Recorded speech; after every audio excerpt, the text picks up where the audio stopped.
that has 15 players playing in the NFL. So he went to the best high school program in the country. He trained with guys who end up playing in the NFL. His family moved from Miami Springs to live in Fort Lauderdale so he could go to that high school with him and his brother. His parents had tremendous questions about would they develop to be the type of players they are. His parents have made the right decision all along the way. I have seen them. They have taken the tough route in high school. They weren't guaranteed a position. When they went to Ohio State, they weren't guaranteed a position. So I have seen them do it the hard way and do it the right way. This is the right decision for him. It's in his best interest of his body and his career as far as moving forward. When Chris says $30 million decision, #1 pick of last year's draft, Baker Mayfield, $32 million guaranteed. You fall to 11, Minka Fitzpatrick, half it, $16 million guaranteed. You fall to 21, it's 11. At 31, it's 9. So even if, okay, because of his overall overwhelming talent, if he re-injures himself, he goes from potential #1 pick to the 15th pick. Okay, that's $18 million about thrown out the window. Even if he has a monster second contract, that's money you never get back. Now, I read the interview from Nicky Bosa's dad where he said this is not about the NFL draft as much as it is. The quote he had is, yeah, he'd be ready to go in December if he was a car salesman. But as a pass rusher, he's not going to be ready to go until well after the college football playoff has begun. So it is not about him just preparing for the NFL draft. It's about he's not going to be fully healthy.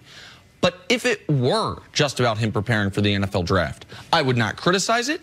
And I think for college players that are in their final year, that if they feel they have done enough to prove themselves in their job interview process, which is in one aspect what college football can be, and that there is no more for them to learn, or what they can learn is too big of a risk given the injury possibilities of playing tackle football, I have no problem if guys walk away.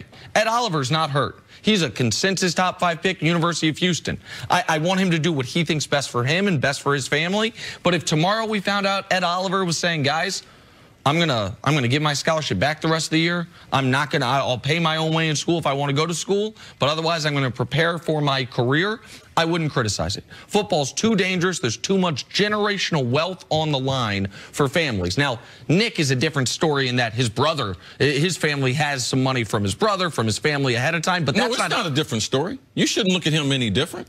That's his brother's money. Right. What makes you think that? No.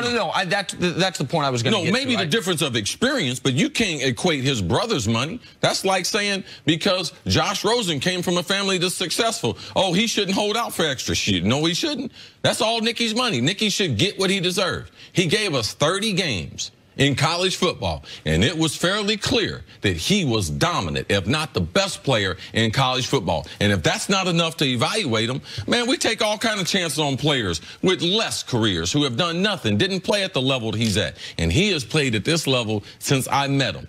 And, man, there is no easy road for the Bosa boys. You're talking about lifting weights. You're talking about playing football. They love the ugly parts of playing football. And that's the hard work behind the scenes, and that's also the film work. That's how they become great players. How long you known Nick Bosa?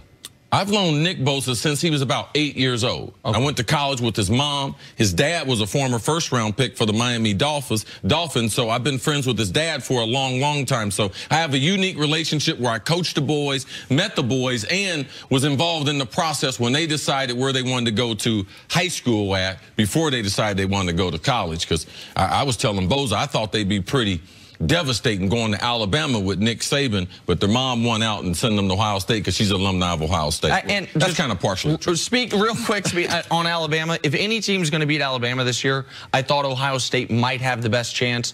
This isn't Nick Bosa's responsibility, but this really hurts their ability to win the championship this year. Alabama's probably going to win it anyway, but he's their best player, and now they're going to be without him. Are you happy, Nick? Now you're not going to beat Alabama. There you go. Let's move on to Patriots wide receiver Josh Gordon. After a few weeks under Bill Belichick, he started to make contribution, catching 5 passes for 42 yards Sunday against the Chiefs. Belichick said Gordon's role in the offense is expanding weekly. CeCe, how should we expect Gordon's role to get bigger as the season moves on within Belichick's offense? Well, Belichick told us something right there. He normally doesn't. If you asked him, hey, what's Edelman going to do this week? He said, you know, we're gonna put the best players out there, gonna put a play out there. I don't know. But he let you know. Josh, every week. So obviously, the thing with Belichick is, if I give you an assignment, I want you to master that assignment. And then your chances of getting an increased role, they get better. And that's the way it is with Belichick. He's on a merit system. Like you earn the amount of playing time you're going to get. And obviously, Josh is doing well day to day in the meetings. He's thriving in their system. So you can expect his role to increase. And to me, the more he learns in the system, the more the game becomes easy to him, because you cannot double cover him. You cannot roll coverage to him. You cannot sit there and play zone, because Tom Brady will pick you apart. So most of the time, Josh Gordon is going to have individual coverage, single, and a guy in bump and run. And he is too big, too strong, and too fast for you to tell him what you're getting ready to do. Because you can't play. Why can't you play zone? Because Tom Brady will pick you apart. He will run routes in front of you all day. Or he'll run double moves to bring you up and then go past you. So you have to be able to vary the coverage, and you have to be able to play some zone cover 2, where the corner is going to jam them and the safety is going to come over top to Tell the audience why they can't double him. You just kind of said it in passing. You're like, you can't double him. You explained why they can't play zone. Why can't in the Patriots offense? Rob Gronkowski is the #1 wide receiver, and they're trying to take him out. And when they try to not take him out, they try to double him, and they double Edelman. Now, there was a play in the goal line where that Kansas City doubled 3 players. It's very, very rare. They doubled James White coming out of the backfield. They doubled Edelman and Gronk. So I'm just going, if Josh Gordon is just a shell of himself, he should be successful, because what they're asking him to do is very easy, and for his skill set as far as getting off the bump and run, that's what he's able to do at a high level. See, what percentage of interceptions is on the receiver, not the quarterback? 60%. 60%. It's a sliding scale depending on when you ask Chris. Sometimes it's 50, sometimes 60%. 60%, something like that. And so we talk about with interceptions, you can apply something similar to incompletions. In the game against the Chiefs, Brady targeted Gordon twice. It went incomplete. It felt to me like both of those were on Josh. That Brady wasn't inaccurate with his pass. That Josh was not where Brady thought he was going to be. The one that comes to my mind's eye was up the far sideline. Josh kept going. It seemed like clear Brady expected him to run a stop. And then in the end zone, there was an incompletion where Brady thought he was going to sit in the zone, and he kept going across instead of sitting in the soft part of the zone. That, instead of being a touchdown, they ended up settling for a field goal there. I bring those points up for this reason. If that stuff gets cleaned up, this is, as long as Josh stays healthy, an all-pro addition.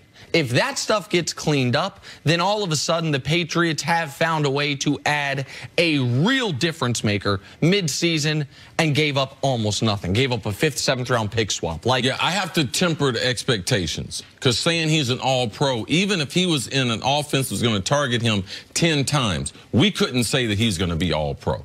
We don't know if he has the overall endurance. We don't know if he has the ability to be able to concentrate in those pressure settings. We don't know if they put the game plan in and feature him, how he responds to that. All right, so we can't say it's a great addition, but we can't put as far as being a premier player, and is he that player ever again? He's a guy who's got a lot of talent, who's in a great situation, and I'm not going to make any more of that. The biggest encouraging number for Josh Gordon as in his increased role is his first game he played 18 snaps. His second game he played 18 snaps. Sunday night against the Chiefs he played 63 snaps. I mean, Gronk only played 77, Edelman 71. So you are seeing him becoming more of a full-time player with them. Yeah, and Jenna, as you pointed out, they had extra time, so that's why you saw 18-18. You saw it bump up to 63 because they had played on the previous Thursday night, and they had the extra time, had huge advantage. That's why we saw Josh also more Sunday night. All right, let's take a break from that. Coming up,